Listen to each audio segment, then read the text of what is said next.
ओम शांति। आज का अव्यक्त इशारा है सेफ्टी का साधन, मनसा शक्ति और निर्भयता की शक्ति। बाबा ने समझाया, विजयी बनने का फाउंडेशन है निश्चय। फाउंडेशन अगर पक्का है तो बिल्डिंग हिल नहीं सकती, निश्चिंत रहते हैं। लेकिन सिर्फ बाप में निश्चय नहीं, अपने आप में निश्चय और ड्रामा में भी निश्चय। वाह ड्रामा वाह! अगर ड्रामा में निश्चय होगा तो अकल्याण की बात भी कल्याण में बदल जाएगी।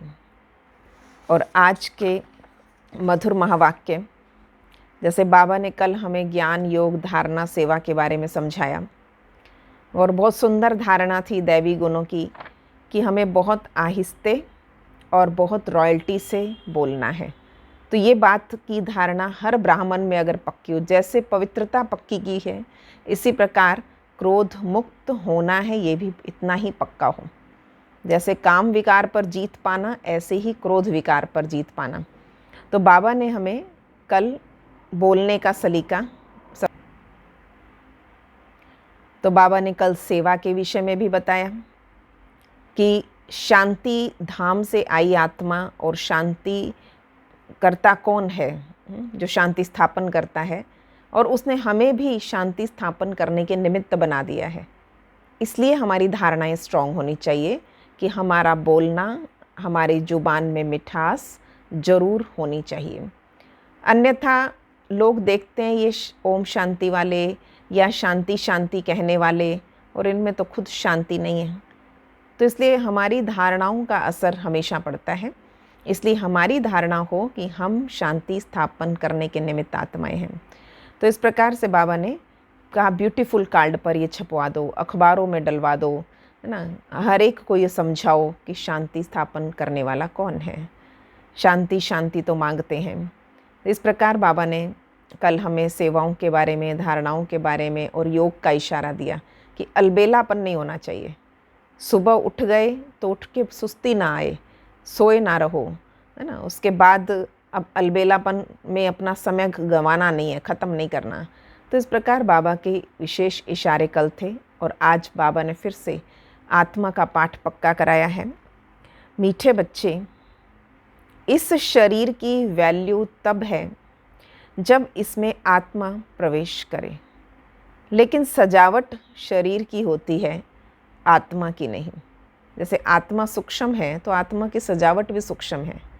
स्थूल सजावट तो स्थूल शरीर की ही हो सकती है, और सूक्ष्म आत्मा में जितने गुण बढ़ते जाएं उतना मन महकता रहता है ना, मन प्रफुल्लित रहता है। तो उस प्रकार से आत्मा की सजावट है हमारे दिव्य गुण।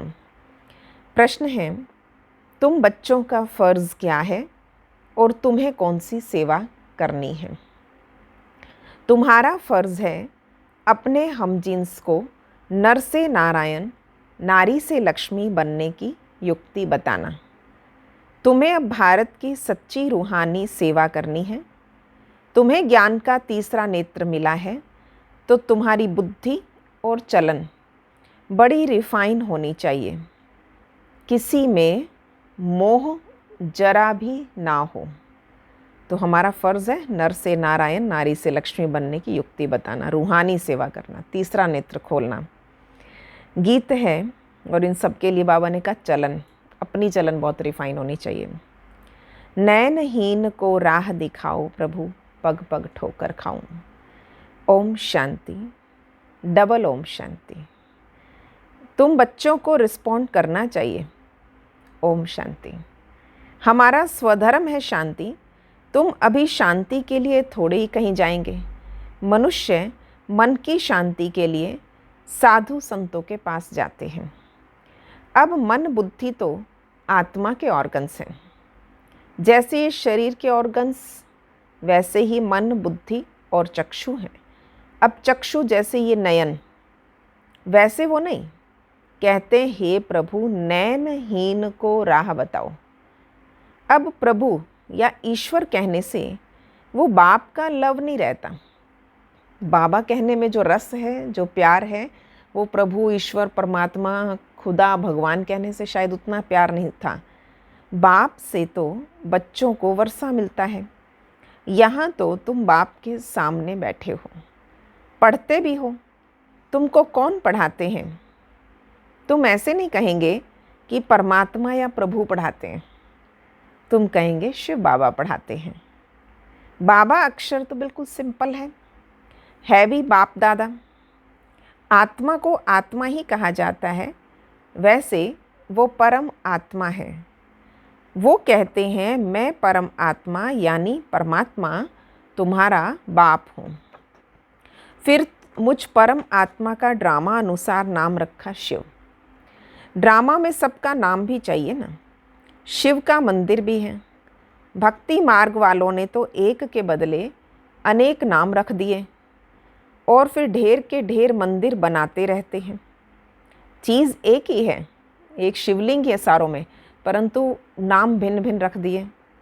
सोमनाथ का मंदिर कितना बड़ा है और कितना सजाते हैं। महलों आदि की भी कितनी सजावट रखते हैं। आत्मा की तो कोई सजावट नहीं, वैसे परम आत्मा की भी सजावट नहीं, वो तो बिंदी है। बाकी जो भी सजावट है वो शरीरों की है। बाप कहते हैं ना हमारी सजावट है ना तुम्हारी, है ना, तुम आत्माओं की। आत्मा बिंदी है, इतनी छोटी सी बिंदी तो कुछ पार्ट बजा ना सके। वो छोटी सी आत्मा शरीर में प्रवेश करती है तो शरीर की कितने प्रकार की सजावट होती है। मनुष्यों के कितने नाम हैं। किंग क्वीन की सजावट कैसी होती, पर आत्मा तो सिंपल बिंदी है। अभी तुम बच्चों ने ये भी समझा, आत्मा ही ज्ञान धारण करती है। बाप कहते हैं मेरे में भी ज्ञान है ना, शरीर में थोड़ी ज्ञान होता है। मुझ आत्मा में ज्ञान है, मुझे ये शरीर लेना पड़ता है तुमको सुनाने के लिए। शरीर बगैर तो तुम सुन ना सको। अब ये गीत बनाया है, नैनहीन को राह बताओ। क्या शरीर को राह बतानी है? नहीं, आत्मा को। आत्मा ही पुकारती है। शरीर को तो 2 नेत्र है, 3 तो हो ना सके। तीसरे नेत्र का यहाँ बाबा ने इशारा किया मस्तक में तिलक भी देते हैं। कोई सिर्फ बिंदी मुआफिक देते, कोई लकीर देते। बिंदी तो है आत्मा। बाकी ज्ञान का तीसरा नेत्र मिला आत्मा को। पहले ये ज्ञान का तीसरा नेत्र नहीं था। कोई भी मनुष्य मात्र को ये ज्ञान नहीं है, इसलिए ज्ञान नेत्रहीन कहा जाता। बाकी ये आँखें तो सबको है। सारी दुनिया में कोई को ये तीसरा नेत्र नहीं है। तुम हो सर्वोत्तम ब्राह्मण कुल के। तुम जानते हो भक्ति मार्ग और ज्ञान मार्ग में कितना फर्क है। तुम रचता और रचना के आदि मध्य अंत को जानकर चक्रवर्ती राजा बनते हो।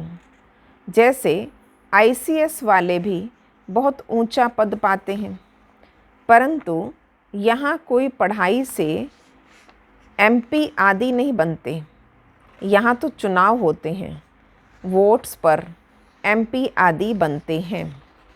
अभी तुम आत्माओं को बाप की श्रीमत मिलती है और कोई भी ऐसा नहीं कहेंगे हम आत्मा को मत देते हैं, हम आत्मा को पढ़ाते हैं, ऐसा दुनिया में कोई नहीं कहेगा। वो तो सब हैं देह अभिमानी।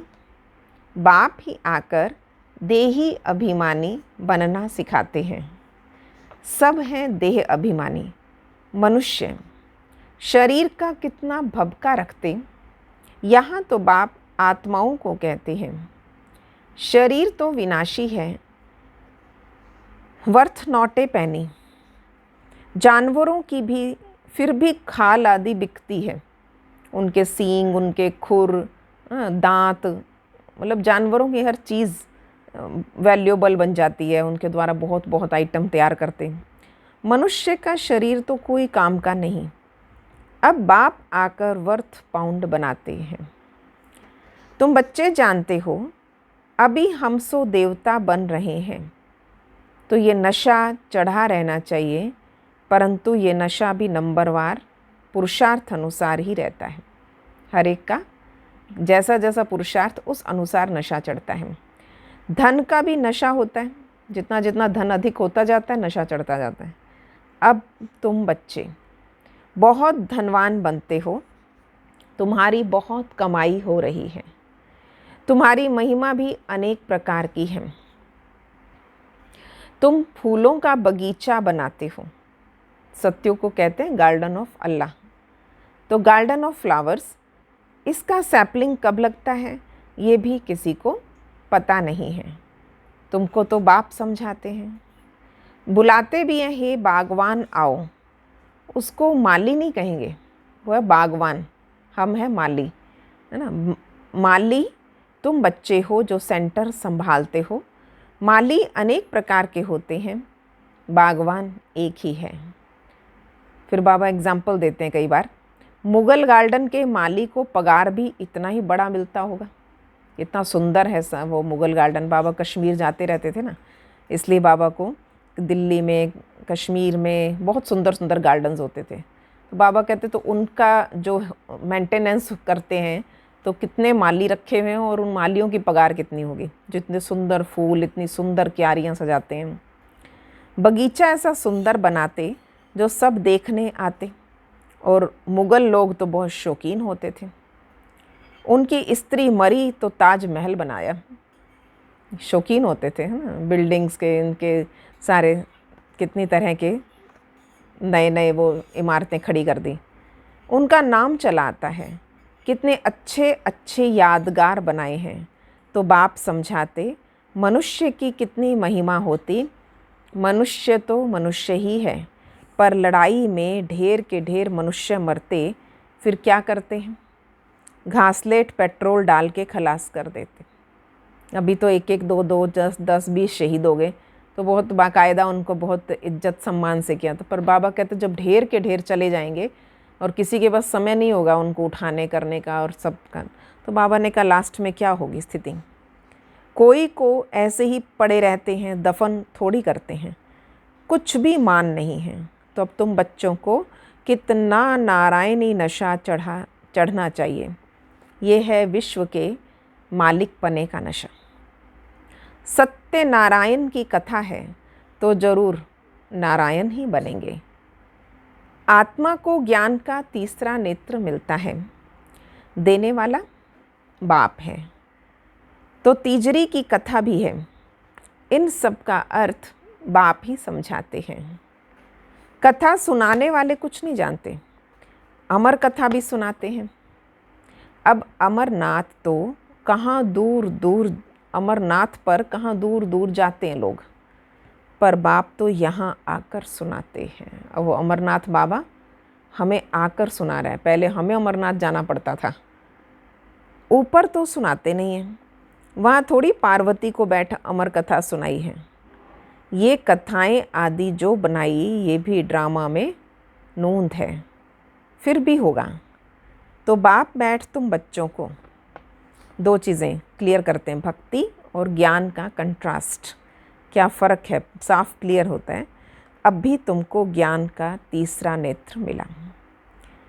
कहते हैं ना, हे प्रभु अंधों को राह बताओ, नयनहीन को राह बताओ। भक्ति मार्ग में पुकारते हैं और बाप आकर तीसरा नेत्र देते, जिसका कोई को पता नहीं सिवाय तुम्हारे। ज्ञान का तीसरा नेत्र नहीं है तो कहेंगे धुंधकारी, चूंचा। आँखें भी कोई की कैसी कोई की कैसी होती। अब कोई की तो बहुत शोभावान आँखें होती है और फिर उस पर इनाम मिलता है, नाम रखते हैं, मिस इंडिया, मिस फलानी। तुम बच्चों को अब बाप क्या से क्या बनाते हैं। वहाँ तो बहुत नेचुरल ब्यूटी है। श्री कृष्ण की इतनी महिमा क्यों है? क्योंकि सबसे जास्ती ब्यूटीफुल बनते हैं। वो आत्मा इतनी शोभायमान बनी कि उसके पश्चात उनका, जिसको मनमोहन कहते हैं, तो बाबा कहते शरीर भी उतना ही सुंदर। नंबर 1 में कर्मातीत अवस्था को पाते, इसलिए नंबर 1 में गायन है। नंबर 1 सबसे पहले संगम पे पुरुषार्थ करके कर्मातीत हुए, तो बाबा ने कहा उनका नंबर 1 में गायन है। ये भी बाप बैठ समझाते।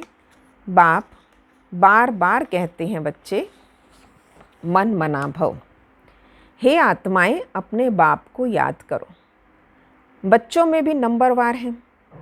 लौकिक बाप को भी समझो 5 बच्चे हैं, उसमें जो बहुत सियाना होगा उसको नंबर 1 रखेंगे, उसको हमेशा आगे आगे रखेंगे। माला का दाना हुआ ना, कहेंगे ये दूसरा नंबर है, ये तीसरा नंबर है, एक जैसे कभी नहीं होते। पर बाप का प्यार भी नंबरवार होता है। वहाँ हद की बात बता रहे। अब यहाँ बेहद की बात है। जिन बच्चों को ज्ञान का तीसरा नेत्र मिला, उनकी बुद्धि और चलन आदि बड़ी रिफाइन होती है। एक किंग ऑफ फ्लावर होता तो ये ब्रह्मा और सरस्वती किंग क्वीन फ्लावर ठहरे। तो याद, ज्ञान और याद जो दोनों में दिखे हैं, तो बाबा कहते किंग ऑफ फ्लावर और क्वीन ऑफ फ्लावर। माला सिमरते रहते, वास्तव में तुम्हारा पूजन नहीं है, तुम्हारा सिमरण है, तुम्हारा गायन होगा, तुम्हारी मान्यताएं होगी। तुम्हारे ऊपर फूल नहीं चढ़ सकते, फूल तब चढ़ें जब शरीर भी पवित्र हो। यहाँ कोई का शरीर पवित्र नहीं, सब विश्व से पैदा होते, इसलिए विकारी कहते हैं। इन श्री लक्ष्मी नारायण को कहते हैं संपूर्ण निर्विकारी। बच्चे तो पैदा होते ही होंगे ना, ऐसे तो नहीं कोई ट्यूब से बच्चा पैदा हो जाएगा। ये सब समझने की बातें हैं। तुम बच्चों को यहाँ 7 रोज़ भट्ठी में बिठाया जाता है। भट्ठी में ईंटें कोई तो पूरी पक जाती है, कोई कोई कच्ची भी रह जाती है। भट्ठी का मिसाल देते हैं। अब ईंट की भट्ठी का थोड़ी शास्त्रों में वर्णन हो सकता है। बाबा ने भट्ठी बनी, भट्ठी बनानी पड़ी, ये बोलते हैं बाबा। तो बाबा कहते देखो उसमें से जाती हैं और पक कर बाहर आती हैं, कोई कोई कच्ची रह जाती है और कई पक कर भी टूट जाती हैं, कोई ओवर ज़्यादा एक्स्ट्रा पक गई या जो भी होता है, तो उनमें से कोई बीच में आपस में ठेस पहुंची और वो टूट जाती। तो बाबा कहते इस भट्ठी में भी ऐसा ही होता रहता है। अब उसमें बिल्ली की भी बात है। एक गुल बकावली की कहानी, उसमें भी बिल्ली का नाम दिखाया है। वो दीवा बुझा देती थी, बार बार आती थी और दिया बुझा देती थी। एक बाबा बिल्ली के पूंगरों की कहानी बताते होते हैं कि वो पकना शुरू हुआ और उसमें उसे मालूम नहीं है बिल्ली ने बच्चे दिए हुए हैं किसी मटके में, और उसके पश्चात जब उसे पता लगा तब तक उसने सब लास्ट में जब देखा तो अपने आप ही वो मटका कच्चा भी रह गया और उसमें बच्चे भी बच गए। तब बाबा कहते थे, दुनिया में भी कहते हैं, जाको राखे साइयाँ मार सके ना कोई।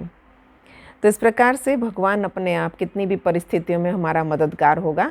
बाबा कहते हैं अंत में तुम बच्चे बच जाओगे बिल्ली के पूंगरों की तरह। तो एक गुल बकावली की कहानी, उसमें भी बिल्ली का गायन है। अब यहाँ माया बिल्ली क्या करती है, दिया बुझाने की कोशिश करती है। माया बिल्ली विघन डाल देती, तुम्हारी अवस्था को गिरा देती। देह अभिमान है पहला नंबर, फिर और विकार आते हैं। मोह भी बहुत होता है, पहले देह अभिमान आएगा, फिर विकार में गिरे, फिर दूसरा मोह का विकार भी कम नहीं है। बच्ची कहे मैं भारत को स्वर्ग बनाने की रूहानी सेवा करूंगी, मोहवश माँ बाप कहते हैं हम अलाउ नहीं करेंगे। कई बार थोड़े बहुत ज्ञान में चल भी रहे हैं, ज्ञान में चलने के बाद भी अलाउ नहीं करेंगे। बाबा का इतना मोह अंदर से जागृत हो जाता है। ये भी कितना मोह है। तुम्हें मोह की बिल्ली या बिल्ला नहीं बनना। तुम्हारी एम ऑब्जेक्ट ये है, बाप आकर मनुष्य से देवता, नर से नारायण बनाते हैं। तुम्हारा भी फर्ज है अपने हमजिन्स की सेवा करना, भारत की सर्विस करना। तुम जानते हो हम क्या थे, क्या बन गए। अब फिर पुरुषार्थ करो राजाओं का राजा बनने के लिए। तुम जानते हो हम अपना राज्य स्थापन करते, कोई तकलीफ़ की बात नहीं, हम अपना राज्य स्थापन कर रहे हैं। विनाश के लिए ड्रामा में युक्ति रची है, आगे भी मूसलों से लड़ाई लगी थी, जब तुम्हारी पूरी तैयारी हो जाएगी, सब फूल बन जाएंगे, तब विनाश होगा। कोई किंग ऑफ फ्लावर, कोई गुलाब, कोई मोतिया है। हर एक अपने को अच्छी रीति समझ सकते हैं, हम अक्क हैं या फूल हैं। बहुत हैं जिनको ज्ञान की कुछ धारणा नहीं होती, और बाबा अटेंशन धारणाओं पे दिलाते हैं, और बाबा को लगता है जब इनसे धारणा नहीं होती तो फिर बाबा कहते को बच्चे राजधानी स्थापन हो रही है। नंबरवार सब बनेंगे, या तो बिल्कुल हाईएस्ट या बिल्कुल लोएस्ट। राजधानी यहाँ ही बननी है, ऐसी कोई बात नहीं। अभी तुम बच्चे कितने स्वच्छ बुद्धि बनते हो। बाबा तुम्हें बहुत प्रकार से समझाते, कितना सहज है, सिर्फ बाप को और वर्षे को याद करना है। बाबा कहते मैं ही पतित पावन हूँ, तुम्हारी आत्मा और शरीर दोनों पतित हैं, अब पावन बनना है। आत्मा पवित्र बनती है तो शरीर भी पवित्र बनता है। अभी तुमको बहुत मेहनत करनी, किस पर? आत्मा पे या शरीर पे? तो इसलिए बाबा कहते हैं आत्मा पे मेहनत करो, शरीरों पे तो लोग बहुत मेहनत करते हैं। बाबा ने एग्जाम्पल देते हैं मिस इंडिया और इसका, और वो भी तो बड़ी मेहनत कर आकर ही बनती होंगी। पर बाबा कहते हैं अब आत्मा को सजाने का, आत्मा को सुंदर बनाने का प्रयास करो। बच्चे कमज़ोर हैं, याद भूल जाती है। बाबा खुद अपना अनुभव बताते। ब्रह्मा बाबा, भोजन पर याद करता हूँ, शिव बाबा हमको खिलाते हैं। याद शिव बाबा की याद से शुरू होगा, फिर भूल जाते हैं, फिर स्मृति में आता है। तो तुम्हारे में भी नंबरवार पुरुषार्थ अनुसार है। कोई तो बंधन मुक्त होते हुए फिर भी फंस मरते हैं। ऐसे कोई बंधन है नहीं, परंतु जानबूझ के अपने आप को कहीं ना कहीं फंसा देते हैं। कोई बंधन मुक्त होते हुए फिर भी फंस मरते, धर्म के भी बच्चे बना देते। बंधन मुक्त है क्योंकि ज्ञान में चल पड़े, दोनों को ज्ञान की अंडरस्टैंडिंग अच्छी है, परंतु बाबा कहते फिर अभी बच्चे नहीं हैं तो बंधन मुक्त होते हैं तब तक। और फिर बाबा कहते जानबूझ के कोई धर्म का बच्चा अडॉप्ट करके बच्चा ले लिया, बाबा कहते शुरू कर लिए अपने बंधन। अब तुम बच्चों को ज्ञान का तीसरा नेत्र देने वाला बाप मिला।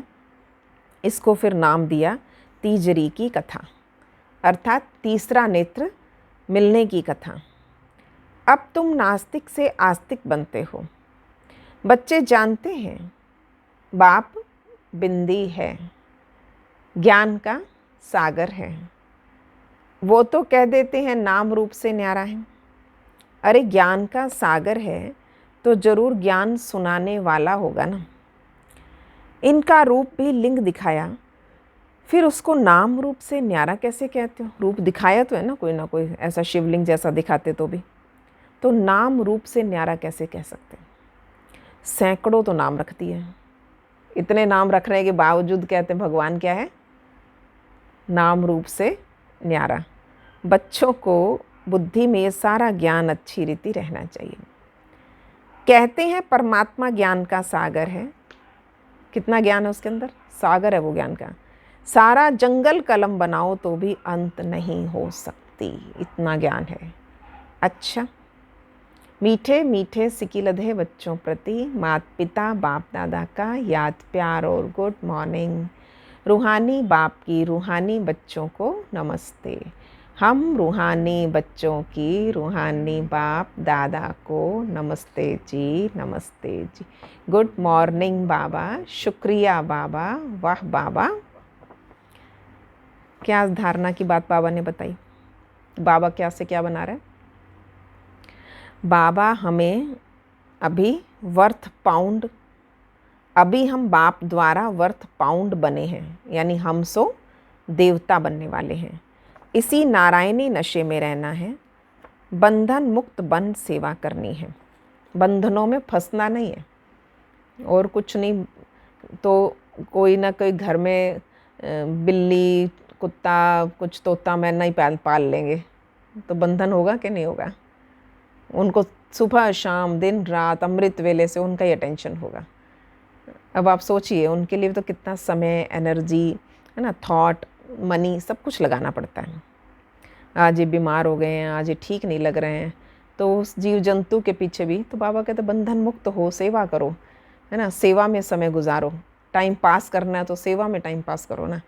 क्यों हम सारे जीव जंतुओं को पाल के और बंधन पाल लें। और फिर बाबा तो कहते हैं कोई अपना बच्चा नहीं तो गोद का बच्चा ले लेंगे, तो इस प्रकार बंधन बन जाते हैं।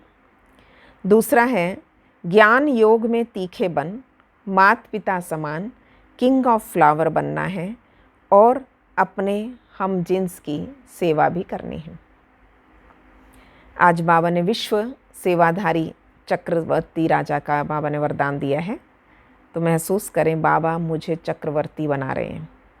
और कैसे बनना है, वरदानी हाथ बाबा की शक्तियाँ फील करें। क्यों क्या के क्वेश्चन की जाल से सदा मुक्त रहने वाले विश्व सेवाधारी चक्रवर्ती भव। जब स्वदर्शन चक्र राइट तरफ चलने के बजाय रॉन्ग तरफ चलता है, स्वदर्शन की बजाय परदर्शन, माया जीत बनने के बजाय पर के दर्शन के उलझन के चक्कर में आ जाते हो, जिससे क्यों क्या के क्वेश्चन की जाल बन जाती है।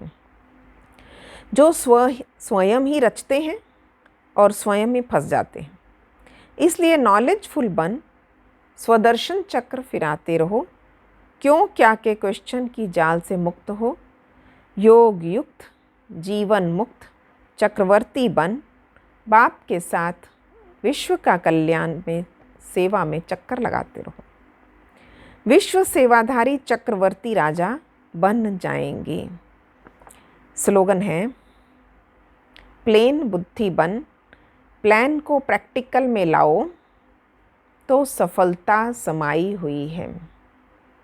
प्लेन बुद्धि बन, बाबा ने कल 2 बातों का बैलेंस बताया, बालक और मालिकपन का बैलेंस हो तो सफलता समाई है ना। कब कब बालक बनना है, कब मालिक बनना है, फिर बालक बन जाओ। बाबा आज बोला है बुद्धि को बिल्कुल प्लेन कर दो। प्लेन बुद्धि बन, प्लान को प्रैक्टिकल में लाओ तो सफलता समाई है। तो आज याद रखेंगे मैं विश्व सेवाधारी चक्रवर्ती आत्मा हूँ। और एक बड़ा सुंदर शब्द है क्यों क्या के क्वेश्चन से परे, क्योंकि बाबा हमें इतना बड़ा साम्राज्य दे रहे हैं, तो बाबा ने कहा उलझन में मत फंसो, स्वदर्शन की बजाय परदर्शन में नहीं चले जाना है। यानी स्वदर्शन चक्र है, राइट तरफ घूमने के बजाय रॉन्ग तरफ घूमने लग जाए, तो बाबा कहते ऐसा नहीं करना है। तो आज अपनी धारणाएं पक्की करेंगे। हम देवता बनने वाले हैं, तो नारायणी नशे में रहना भी है, औरों को भी नारायण बनने की विधि बतानी है। King of flower. चलें बाबा की याद में। ओम शांति।